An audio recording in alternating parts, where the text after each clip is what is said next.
હમણાં છેલ્લા 4 વર્ષ પહેલાં આ વિસ્તારમાં એક ધાર્મિક કાર્યક્રમ રાખવામાં આવેલો હતો. એમાં અમુક લોકોએ એ પર્પઝથી જ રાખવામાં આવ્યો હતો કે એમાંથી જે ગૌર રૂપે જે ફંડફાળો ભેગો થાય તો કબ્રસ્તાનમાં એક બાજુની દિવાલનું કામ કરાવો. એના માટે જે પૈસા ભેગા થયા હતા એમાંનો બીજા ઘણા જણા હતા, પણ એમાંનો એક હતો આ ઇબ્રાહિમ આહમદ જુણેજા, જે હાલે માંડવીમાં ભીડ બજારમાં હોટલ ચલાવે છે. એ પણ હતો, પણ એ જ્યારે 4 વર્ષ પહેલાં અગાઉમાં ચંદો કર્યો ત્યારે પણ સુન્ની મુસ્લિમ ભરાલા જમાતની ઓફિસમાં આવ્યા હતા અને આવી બધી વાતો કરી કે આમ કરવું છે. અમે કીધું કે ભાઈ તમે આ કરો, અમે તમારી જોડે છીએ, સારું કામ છે, સામાજિક કાર્ય છે. એટલે પાછો 4 વર્ષ સુધી આ વાતને કોઈ જાતનું કાંઈ હતું નહીં. હમણાં છેલ્લા લગભગ 8 થી 10 દિવસ પહેલાં ઓચિતાનું સડનલી આ કામ ચાલુ કરવામાં આવ્યો, કબ્રસ્તાનની દિવાલ બનાવવા. ખૈર, એનાથી પહેલાં અમુક જે દિવાલ આ વાવાઝોડામાં તૂટી ગઈ હતી, તો સમાજના જ સખીદાતાઓએ પોતાનો યોગદાનથી બનાવી. એમાં ક્યારેક કોઈ ચીજની જરૂર પડી હજી સુધી કોઈને ખબર નથી પડી. આ ઈરાદાપૂર્વક બાજુમાં એક અલીશા બિન કાદર સાહેબની દરગાહ છે, એમાંથી ઘણી વસ્તુ પોતાની રીતે કોઈને ક્યાં વગર કે ભાઈ કોઈ લોકમાં ચીજ પડી છે, દરગાહ છે, ધાર્મિક સ્થળ છે, અત્યારે કોઈ દરગાહમાં જઈને કોઈ નુકસાન કરે તો એમાં મોટો બબાલ થઈ શકે છે. એટલે એવું કાંઈ કોઈને રજા લીધા વગર ત્યાંના નુકસાની પણ કરી છે ચીજુ વસ્તુની, પોતાની મેરે લઈ અને ત્યાં લઈ ગયા. ત્યારે આજુબાજુમાં રહેનારા લોકોએ એવું કીધું કે મુતવલી, હવે આજે જેના ઉપર હુમલો થયો છે એ હાજી હસન માડવાણી એમનું નામ છે, એ અમારી જે અત્યારે સુન્ની મુસ્લિમ ભરાલા જમાતની કારોબારીના ઉપપ્રમુખ છે, અને જે દરગાહ છે અત્યારે જેની એમના મુતવલી એટલે પ્રમુખ છે. હવે એમને ત્યાંના લોકોએ વાત કરી કે આ લોકો અહીંયા આવી રીતે નુકસાન કરે છે. ત્યારે એ જઈને ત્યાં લોકો કામ કરતા હતા, ત્યારે પૂછ્યું કે ભાઈ આવું નુકસાન શું કામ કરો છો? તમને કોઈ વસ્તુની જરૂર છે અમને કહો, અને રજા વગર તમે તાળા તોડી ને બધું લઈ લ્યો છો, તો આવું ન કરો. એટલે ગઈકાલની વાત છે.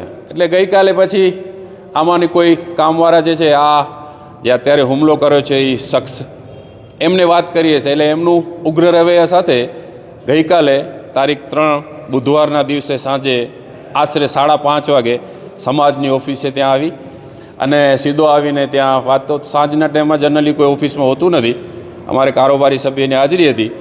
એમાં એમણે કીધું કે હસન માડવાણીને બોલાવો. ઓલો કે ભાઈ તમે સવારના આવો, તો એમણે પોતાને જાતે જ ફોન કરી બોલાવ્યો, અને એ આવ્યા ભેગો સીધો ઉગ્ર રજવા ચાલુ કરી. અત્યારે આપણે પણ કોઈ ચીજની જરૂર હોય અને ક્યારેક કોઈ ક્યાં માંગવા જતા હોઈએ છીએ, તો એમાં ક્યારે આપણે નરમી તો હોય. પાછો એ કહેવાતા આગેવાનો છે, આજે સમાજને લીડ કરે છે જબરદસ્તીની, તો આવું રવૈયો કે હું તમને જોઈ લઈશ. સમાજની ઓફિસમાં સમાજને ખુલ્લેઆમ ગાળો દેતા હતા. કિસ્મતવાળા કહેવાય કે ત્યારે કોઈ છોકરાઓ જે યંગસ્ટર હતા એ આજુબાજુ હતા નહીં, નકા એમાં ક્યાં કોઈ કાયદો હાથમાં લેવાઈ જાય. ત્યારે આ ત્યાં જતા રહ્યા. થોડી વારમાં મને ફોન કર્યો કે ભાઈ આપણે આ બાબતનું આવું બધું થયું છે. એટલે મેં કીધું આપણે કોઈ કાયદો હાથમાં લેવો નથી, આપણે કાયદા અને વર્ગીને કાર્ય કરવું છે. એટલે ગઈકાલે જ અમે પોલીસમાં ફરિયાદ કરી આ બાબતની. અને સ્ટાર્ટિંગમાં તો જાણવા જોગ જેવી ફરિયાદ હતી, કારણ કે કોઈ એવી કોઈ ઘટના કોઈ હાદસા રૂપે નહોતી ઘટી. એટલે પોલીસમાં જાણવા જોગ કરી. પોલીસે શું કાર્યવાહી કરી એ આ પોલીસનો ઇન્ટરવ્યૂ લઈ શકો છો, એમને આપને ખ્યાલ હશે. તો એ લોકો શું કર્યું ખબર નહીં. આજની સવારે તારીખ 4/1/2024 ગુરુવારના સવારના 7 વાગે આ ભાઈનું રૂટ છે કે જે ત્યાં ગામની બારે મસ્જિદે ફારૂકિયા છે, એમાં એ રેગ્યુલર નમાઝ માટે ફજરમાં જાય છે. ત્યાંથી જઈ અને દરગાહે દર્શન કરવા માટે જાય છે. એ દરગાહની જ્યારે દર્શન કરી મખદૂમ સાહેબની ત્યાં, એમાંથી નીકળી અને મુફ્તી સાહેબની દરગાહ છે એમાં એ દર્શન કરવા ઝિયારત કરીને નીકળ્યા. આવી ક્યાં સંતાઈને ઊભો તો ખબર નહીં, ત્યારે આવી અને એની જે સ્કૂટી હતી, સ્કૂટી ઉપર આવીને સીધો માર્યો. એટલે કે પડી જાય એટલે એને, અને એના હાથમાં કોઈ ઓજાર હતું. હવે 7 વાગે આજે શિયાળાનો ટાઈમ છે, ત્યારે અંધારું પણ હોય છે, અને પાછો આ જે છે વડીલ છે અમારે, એ 62 વર્ષની ઉંમર છે. હમણાં થોડીક એમને તકલીફના હિસાબે જોઈ પણ ઓછો શકે છે. પાછળથી એમને કોઈ ઓજારના જરીએ મારી, એટલે એને મોંમાંથી લોહી નીકળવા લાગ્યા.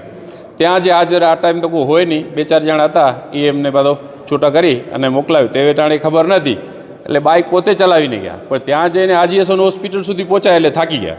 ત્યાં છોકરા બધે બેઠા હતા, મને ફોન કર્યો, હું તે વેટાણે ત્યાં પહોંચ્યો અને એમને સિવિલમાં લઈ ગયા. સિવિલવાળાએ ત્યાં જોયું તો એમને કોઈ હેવી ઇન્જરી દેખાતી હતી, કે ગંભીર હાલત જેવું લાગતું હતું. એટલે એ લોકોએ રિફર કર્યું. સવારના જ લગભગ 8:30-9 વાગે માંડવી સિવિલમાંથી ભુજ જીકે જનરલમાં રિફર કર્યું. હમણાં પણ આજે સાંજે અત્યારે આપણે વાત કરીએ છીએ ત્યારે આશરે 8 વાગી રહ્યા છે, ત્યારે પણ એ હોસ્પિટલમાં જ એડમિટ છે. હવે અત્યારે એના રિપોર્ટો શું આવ્યા, અમે આજે આ જમાતની એટલા માટે રાખી હતી મિટિંગ કે છોકરાઓ છે કોઈ ખોટી ઉશ્કેરાટ ઊભી ન થાય, શાંતિ સૂલેનો ભંગ ન થાય, એટલા માટે આજે સમાજની મિટિંગ રાખી હતી. તેમાં બધાને જે વાર્તા થઈ છે એમાં બધાને શાંતિ જાળવવાની, અને આ કોઈ અંગત લડાઈ છે નહીં, આમ સામાજિક છે અને ધાર્મિક છે. કારણ કે ધર્મસ્થળ ઉપર નુકસાન કરતા હતા એના માટે ખાલી કીધેલું છે, કોઈ જબરદસ્તી અટકાવવામાં આવ્યું નથી. તો આ લડાઈ ખાલી કોઈ અંગતની હાજી હસન માડવાણીની નથી આવી, અને એમને ઝઘડો કરવો તો માથાકૂટ કરવી હતી, આ પર્પઝથી જ ગઈકાલે આવેલા હતા.